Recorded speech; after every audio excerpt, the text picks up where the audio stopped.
So, good morning. Continue natin yung ating tutorial. Ngayon naman ituturo ko sa inyo kung paano maglagay ng background color sa ating image, sa ating layout. So first, gagawin natin ay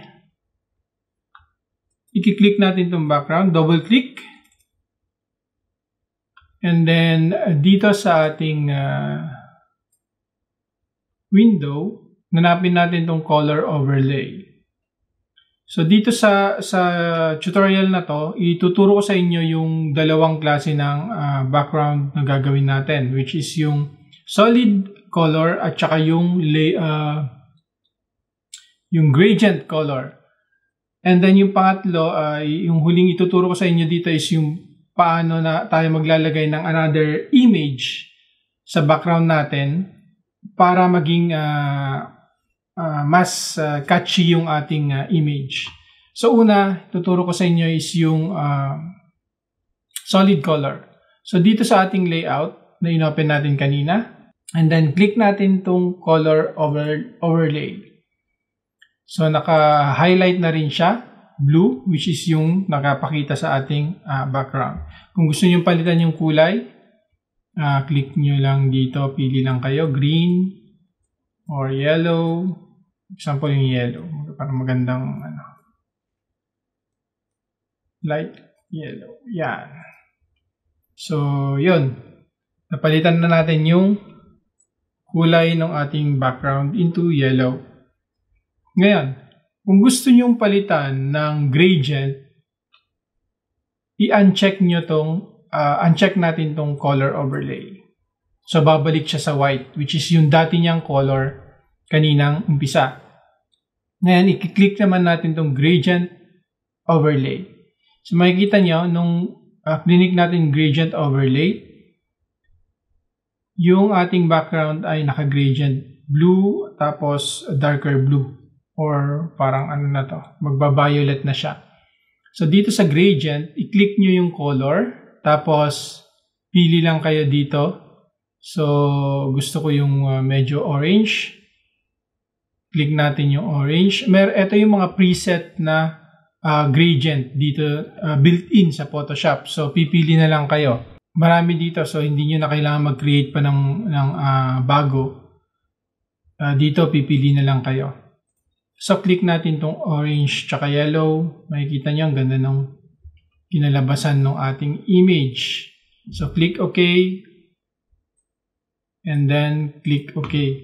So, yan. Naging gradient yung ating background. Tsaka yung pangatlo naman na ituturo ko na paglalagay ng background ng like other images. So, ang gagawin nyo lang is gaya nung unang tinuro ko, yung paano maglagay ng image sa ating canvas. So, file and then open and then select lang tayo ng mga images dito. For example, ito. Open. So, itong image na to, kung saan galing yung isang picture kanina. Click nyo lang siya and then drag nyo sa inyong layout and then bitaw. So, meron tayong image, another image. Ito yung layer. Layer 1 is yung main image mo. Layer 2 is yung gagawin natin background image. So, ang gagawin natin, as tinuro ko din dun sa previous tutorial natin, ipipress natin yung Ctrl plus T para magpakita yung transform ng image, yung outline ng image. So, palalakihin natin tong image na to para gawin natin siyang background. Sige, click nyo lang yung dulo tapos i-drag nyo siya. So, yan. Palaki na natin. Piliin natin kung saan yung image lang niya. So, yun. Ngayon, meron na tayong malaking background image. Pero, syempre, hindi mo siya madidistinguish kasi nga, makikita mo dito sa image na nilagay natin is parehas silang nakafocus. So, pwede natin gawin dyan is punta tayo sa filter, then blur, and then Gaussian blur. ano tayo ha, nakalagay sa layer 2 tayo ha. Baka check nyo yon, baka mamaya nasa layer 1 kayo, yung main picture nyo ang mabablur. So, yung Gaussian blur, dito sa window, palalakihin lang natin yung value ng ating radius. Like so.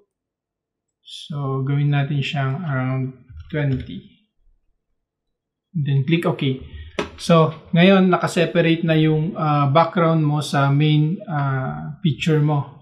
Which is, ngayon, madidistinguish mo na yung nakafocus yung main picture mo. So, ganun ang paglalagay ng background sa ating images. Solid color, gradient color, tapos yung image na gusto mo maging background, pwede mo rin siyang ilagay. So makikita nyo dito, sa last na ginawa natin, yung image background natin, ginawa nating blur para ma-separate siya sa main image natin. So yun. Abangan ulit ang ating susunod na tutorial. At pag di pa kayo nakapag-subscribe sa ating channel, please subscribe, like, and share the video. Pa-click na rin yung notification bell para updated kayo sa mga bago nating videos. Kung meron naman kayong mga tanong tungkol sa Photoshop, paki-leave na lang dun sa comment natin below para masagot natin sa mga susunod nating mga videos. Maraming salamat at God bless. Hanggang sa susunod tutorial, bye-bye!